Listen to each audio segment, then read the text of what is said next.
welcome back to my channel. So today I thought I would do something a little bit different. Whilst we all know that having really good photos, a really specific target market, having products that target market want, having great branding, good SEO is all really important things. I didn't want to come out with yet another clickbaity video that everyone seems to be doing right now of the real reasons why Etsy shops fail and all of that rubbish. I really want to bring you something that were 3 very real reasons why I see not only handmade business owners, but businesses in general fail. So let's just go right into it. Number 1 is they bury their head in the sand. And the ostrich effect, as I like to call it, is definitely something that I see a lot of shop owners doing. They will start a shop, they'll start to sell through quite a few things. They'll have this little niggle in the back of their head that says, maybe I should review my pricing. Maybe I should just make sure that I'm pricing everything for profit. Maybe I just need to make sure that I'm actually, this thing that I'm selling is actually worthwhile. They'll get to the end of the month or the end of the quarter, they will look at their financial report and they'll see that the profit is minuscule. And then they'll hop onto a Etsy group, sometimes even my own groups, or maybe I'll even get comments in Instagram and DM saying, how has this happened? Like, why have I not made profit? And it all stems because the business owner was just like rushing into it, wanted to get something out there, which is definitely a good trait to have. But while they whizzed past that, they whizzed past all of the really important stuff, such as making sure that you are profitable, because the bottom line is that profit is the lifeblood of any business, right? Profit is literally the oxygen that gives your business life.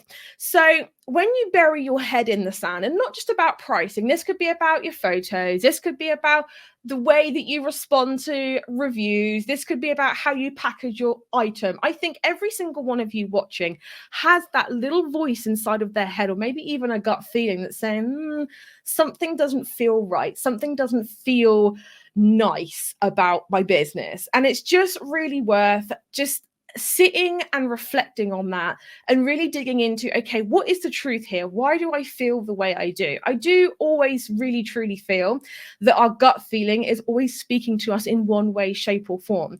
So before there is an epic mistake, or maybe you have a couple of months where you don't sell anything, or your profits are really low, or to be honest, your business could fail, listen to yourself and really acknowledge that little voice inside that might be saying there is something wrong here. The second thing, kind of leading off of my last point, is, and I say this with love, but they don't take responsibility. So I had a couple of posts in my group, and while we do really try and keep the group positive, this person was just really needing some help and couldn't quite get her head around a few things. So Christmas time, she had a bunch of sales and she was like, hey, like, where's my profit? Why is my profit gone? And, there was a lot of comments saying Etsy's expensive and Etsy fees are this and Etsy's this and Etsy's that. There was a lot of comments blaming outside things. Whereas how I was looking at it and how I was reading it was that the buck unfortunately stopped with the person that posted the post, the seller, the business owner. Everyone is aware of Etsy fees when they start. Everyone is aware of various different factors that Etsy has. Everyone is aware that doing business costs money. And again, like looking at that and saying, why has this happened to me? Why has that happened to me? And I think to really grow in business, there is a certain level of responsibility that we all have to have. And yes, I know it's really annoying when it's in really ridiculously small fine print, or we don't quite read it, or the person brushes past the thing that we most need to know. But the bottom line is that as a business owner, you are at the top of your company, your organization, your business, whatever. And unfortunately, the buck will always stop with you. And whilst that can feel really disempowering, and you're probably sat there like, well, Steph, like, how is my 1-star review my fault? How is this not arriving at the person's house my fault? But there are certain things, unfortunately, that we can all do to prevent that.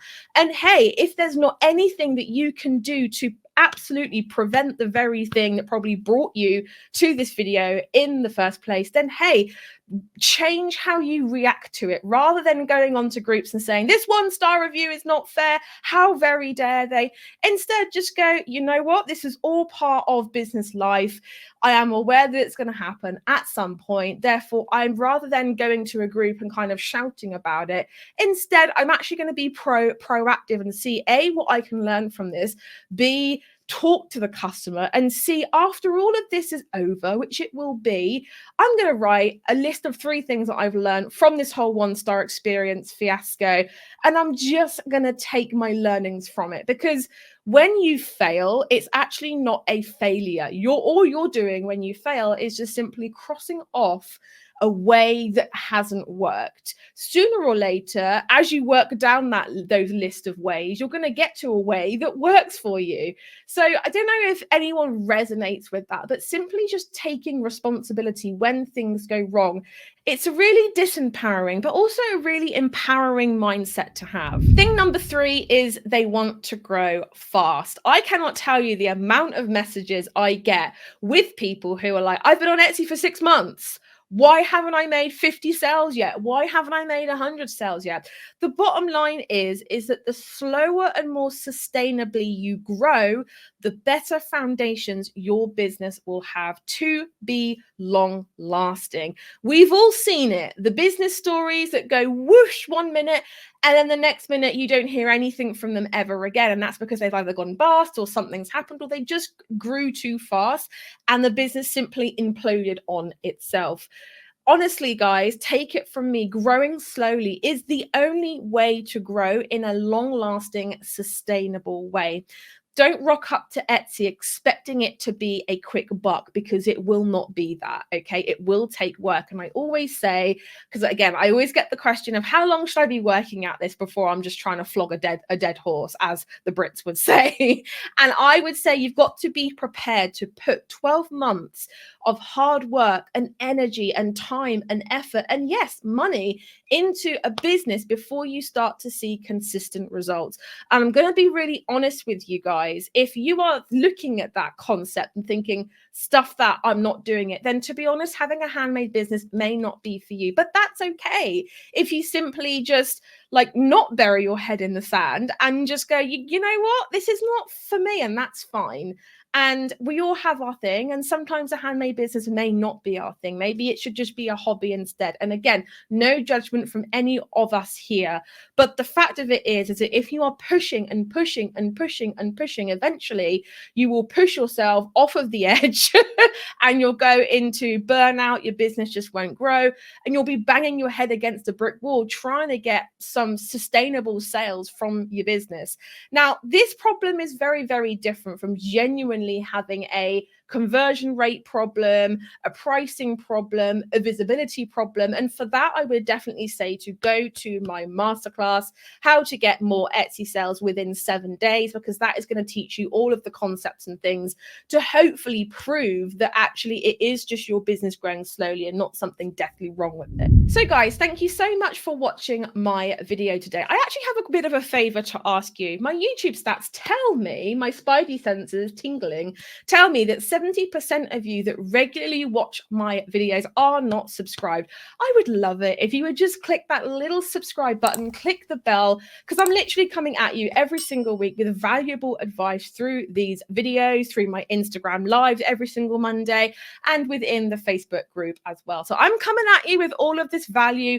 You better consume it. Otherwise, one day I might just go, you know what, people aren't watching anymore. I'm going to stop. I'm not burying my head in the sand. But for now, guys, I will catch you in next week's video. Bye, everyone.